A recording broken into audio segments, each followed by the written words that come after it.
दोस्त ज्ञान संगम पर आप लोगों का स्वागत है। आज हम जो है आप लोगों के लेके आए हैं अक्षांश एवं देशांतर रेखाएं।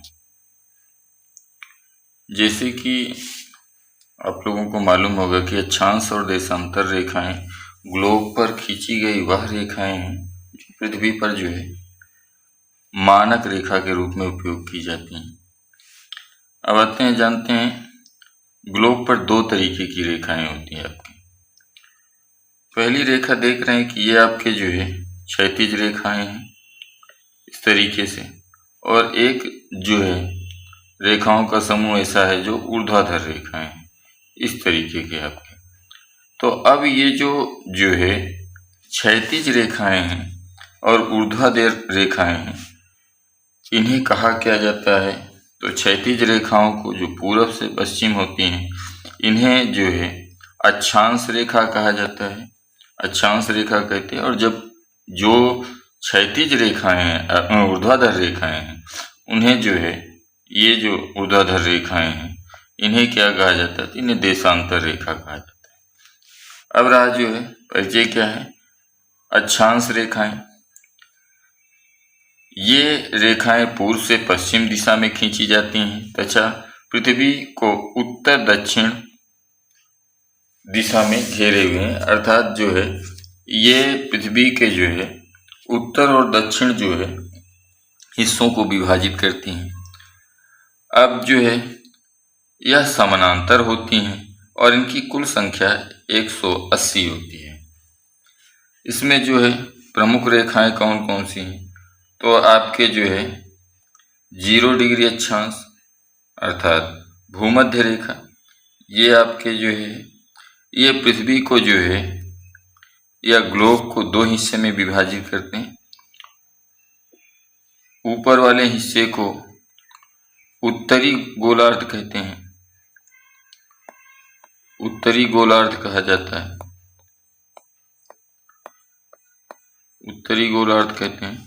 जबकि दक्षिण वाले हिस्से को जो है दक्षिणी गोलार्ध कहते हैं, गोलार्ध कहा जाता है। तो इस तरीके से ये विषुवत रेखा जो है आपके ग्लोब को दो हिस्सों में विभाजित करती है, उत्तरी गोलार्ध और दक्षिणी गोलार्ध। इसी तरीके से आपके जो है कर्क रेखा, ये आपके जो है 23.5 डिग्री उत्तर की ओर होती है। फिर आपके जो है 66.5 डिग्री पर जो है आपके आर्कटिक वृत्त होता है।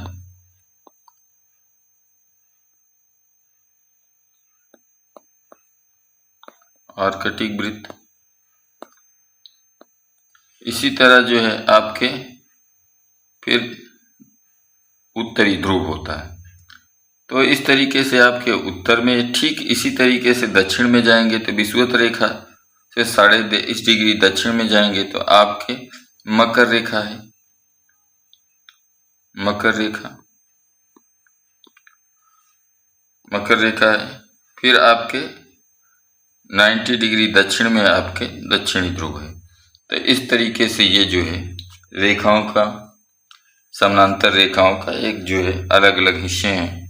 23.5 डिग्री उत्तर में कर्क रेखा, 23.5 डिग्री दक्षिण में आपके मकर रेखा, फिर 66.5 डिग्री दक्षिण में आपके अंटार्कटिक वृत्त है और उत्तर में आपके आर्कटिक वृत्त है। तो इस तरीके से आपके जो है अक्षांश रेखाएं हैं और इनकी संख्या 180 होती है। अक्सर पूछा जाता रहता है कि अक्षांश रेखाओं की कुल संख्या कितनी है? तो 180 है। अब आता है आपके जो है देशांतर रेखाएं। देशांतर रेखाओं में क्या है आपके? तो देशांतर रेखाएं जो है पृथ्वी पर खींची गई या जो है ग्लोब पर खींची गई जो है आपके ऊर्ध्वाधर रेखाएं जो उत्तरी ध्रुव को दक्षिणी ध्रुव से जोड़ती हैं। इसमें एक मध्याह्न रेखा है जिसे जो है आपके मुख्य समय मानक रेखा या जो है ग्रीनविच मीन्स टाइम के नाम से, GMT के नाम से जाना जाता है। ग्रीनविच मीन्स टाइम के नाम से जाना जाता है। अब इनकी संख्या क्या होती है, इनकी आकृति कैसी होती है, तो सबसे पहले ये रेखाएं उत्तर दक्षिण दिशा में खींची जाती हैं जो है, और ये अर्धवृत्ताकार होती हैं और इनकी कुल संख्या 360 होती है। 0 डिग्री देशांतर को प्रधान देशांतर कहा जाता है जो समय मानक के रूप में है। फिर 180 डिग्री देशांतर ठीक इसी के पीछे होता है, विपरीत होगा तो यह आपके तिथि रेखा है। और इस तरीके से जो है 180 डिग्री पूर्वी देशांतर आपके पूर्वी गोलार्ध कहा जाता है और 180 डिग्री पश्चिमी देशांतर पश्चिमी गोलार्ध कहा जाता है। ये जो है इसकी विशेषता है आपके देशांतर की। अब देखिए जो है अक्षांश रेखाओं की विशेषता क्या है, तो अक्षांश रेखाएं जो है यह पूरब से पश्चिम दिशा में समानांतर खींची जाती हैं। इनकी लंबाई विषुवत रेखा पर, यानी कि जो विषुवत रेखा है उसकी अधिकतम लंबाई कितनी होती है, तो 40,076 किलोमीटर होती है। 40,075 किलोमीटर औसत मानते हैं। और ये जो है ध्रुवों के चारों ओर घेरती हुई बनती हैं। फिर जो है ये सभी अक्षांश रेखाएं एक दूसरे को कभी नहीं काटती। 0 से 90 डिग्री उत्तरी गोलार्ध और 0 से 90 डिग्री दक्षिणी गोलार्ध तक होती हैं।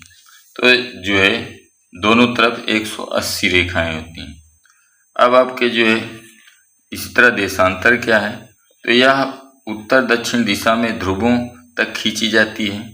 सभी समानांतर रेखाओं की लंबाई समान होती है। इनकी लंबाई कितनी होती है, तो 20,037 किलोमीटर होती है। सभी देशांतर रेखाएं एक दूसरे को उत्तरी और दक्षिणी ध्रुवों पर काटती हैं, अर्थात मिलान करती हैं। और ये 180 डिग्री पूर्वी गोलार्ध और 180 डिग्री पश्चिमी गोलार्ध तक होती हैं। अक्षांश और देशांतर का रेखा जाल होता है, जैसे कि देख रहे हैं यहाँ पे आपके जो है अक्षांश और देशांतर रेखाओं का रेखा जाल है। तो अक्षांश और देशांतर रेखाएं एक दूसरे को समकोण पर काटती हैं तथा पृथ्वी पर एक काल्पनिक जाल का निर्माण करती हैं। किसी भी स्थान की सही स्थिति जानने के लिए अक्षांश और देशांतर रेखाओं की आवश्यकता होती है। ये चीज जो है आपके अक्षांश देशांतर रेखा और उनकी विशेषता है। अब अगली चीज जो है ये आपको पहले ही बताया जा चुका है कि इनके बारे में जो है। अब ये मुख्य देशांतर रेखाएं कौन कौन सी हैं, तो 0 डिग्री देशांतर प्रधान देशांतर कहा जाता है। यह ग्रीनविच लंदन से गुजरती है, इसे समय का मापन किया जाता है। 180 डिग्री देशांतर यह अंतर्राष्ट्रीय तिथि रेखा है, इससे तिथि का अंकन किया जाता है। 90 डिग्री लगभग जो है यहाँ पर जो है होगा क्या, आपके मध्य से गुजरने वाली तो आपके 82.5 डिग्री है। ये जो है 82.5 डिग्री क्या है, भारत की समय मानक रेखा है। 0 डिग्री से 180 डिग्री पूर्वी देशांतर तक तो ये आपके पूर्वी गोलार्ध होगा, और 0 से 180 डिग्री पश्चिमी देशांतर तक आपका पश्चिमी गोलार्ध होगा। आपके पूर्वी गोलार्ध में एशिया, ऑस्ट्रेलिया आदि जो है महाद्वीप आते हैं। आपके पश्चिमी गोलार्ध में जो है उत्तरी अमेरिका, यूरोप और अफ्रीका जैसे देश आते हैं। ठीक है दोस्तों, ये सारी जो है जानकारी अक्षांश और देशांतर से संबंधित थी। आप लोगों को ये जो है वीडियो कैसे लगी कमेंट कीजिएगा। साथ में जो है इस वीडियो को दूसरों को शेयर कीजिएगा और इस चैनल को सब्सक्राइब कीजिएगा। धन्यवाद।